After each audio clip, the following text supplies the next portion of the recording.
नमस्कार, कैसे हैं आप? फिक्र आपकी में आपका स्वागत है। मैं हूं आपके साथ निशांत चतुर्वेदी। शुरुआत करते हैं आपकी फिक्र की बड़ी बड़ी खबरों के साथ। हरियाणा में प्राइवेट कंपनियों को अब 75% लोकल लोगों को हायर करना होगा, यानी आरक्षण का एक और नया रूप अब हमारे सामने है।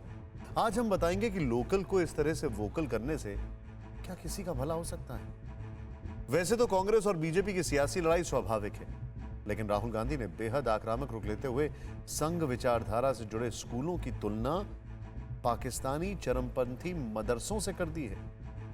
यह बयान किस किस को खुश कर सकता है? आज बॉलीवुड के चुनिंदा लोगों के ठिकानों पर इनकम टैक्स डिपार्टमेंट की ओर से रेड डाली गई, और इसके बाद से क्यों कहा जाने लगा कि यह सियासत का बदलापुर है। कोरोना वैक्सीन की दूसरी डोज लेने को लेकर एक विवाद यह है कि दोनों डोज के बीच कितना अंतर होना चाहिए। आज इस पूरे विवाद की पड़ताल, जो जानना आपके लिए बहुत जरूरी है।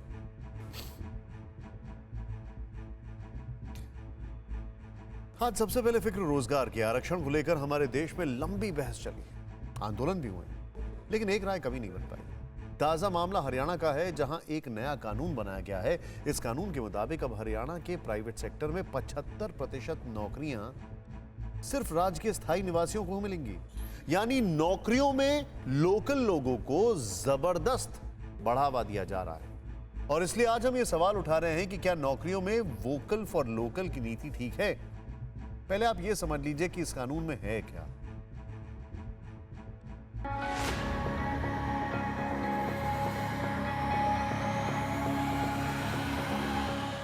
हरियाणा में जो नया कानून लागू हुआ है, उसके तहत प्राइवेट सेक्टर की नौकरियों में अब राज्यों के युवाओं को 75% आरक्षण मिलेगा। विधानसभा में इस बिल के पास होने के 4 महीने बाद राज्यपाल ने 2 मार्च को इसे मंजूरी दे दी। इसके साथ ही the Haryana state employment of local candidates act 2020 पूरे राज्य में लागू हो गया। हमारी प्राथमिकता है कि इस महीने के अंदर हम रूल्स ड्राफ्ट कर उनको भी पब्लिश करें कि अप्रैल फर्स्ट वीक से पूरे प्रदेश में एम्प्लॉयमेंट विभाग भी और लेबर विभाग भी एक ड्राइव चलाए, जिससे लोकल कैंडिडेट्स की हिस्सेदारी सुनिश्चित करी जाए। आखिर इस कानून में है क्या, इसे 7 सरल पॉइंट में समझिए। पॉइंट नंबर 1, 50,000 रुपये से कम वेतन वाली नौकरियों में ही आरक्षण लागू होगा। पॉइंट नंबर 2, जिस जिले में कंपनी है वहां के केवल 10% युवाओं को ही आरक्षण मिलेगा। पॉइंट नंबर 3, बाकी 65% आरक्षण हरियाणा के दूसरे जिलों के उम्मीदवार को मिलेगा। पॉइंट नंबर 4, शुरुआत में यह आरक्षण 10 वर्षों के लिए लागू किया जाएगा। पॉइंट नंबर 5, यह आरक्षण प्राइवेट कंपनियों में, सोसाइटियों में, ट्रस्ट में या फिर पार्टनरशिप फर्म में लागू किया जाएगा।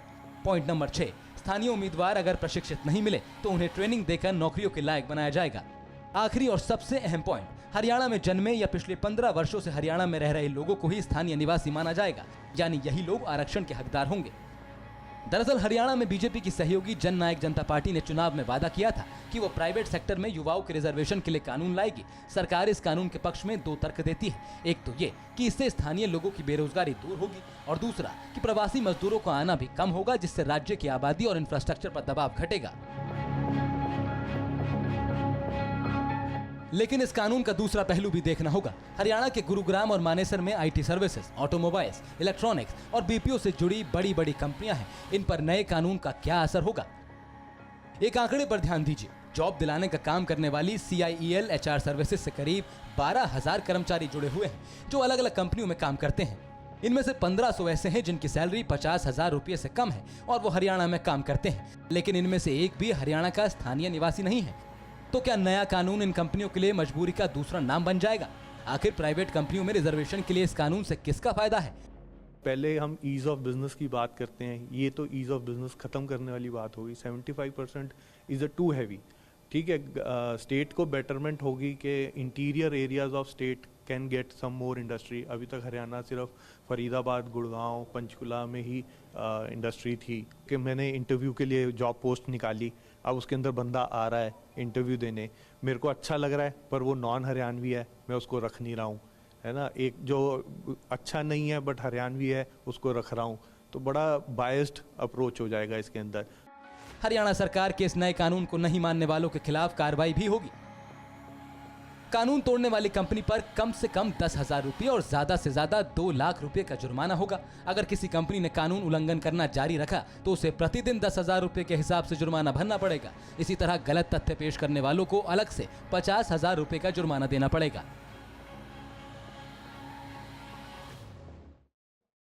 परवाह देश की। सोमवार से शुक्रवार रात 10 बजे TV9 भारतवर्ष पर।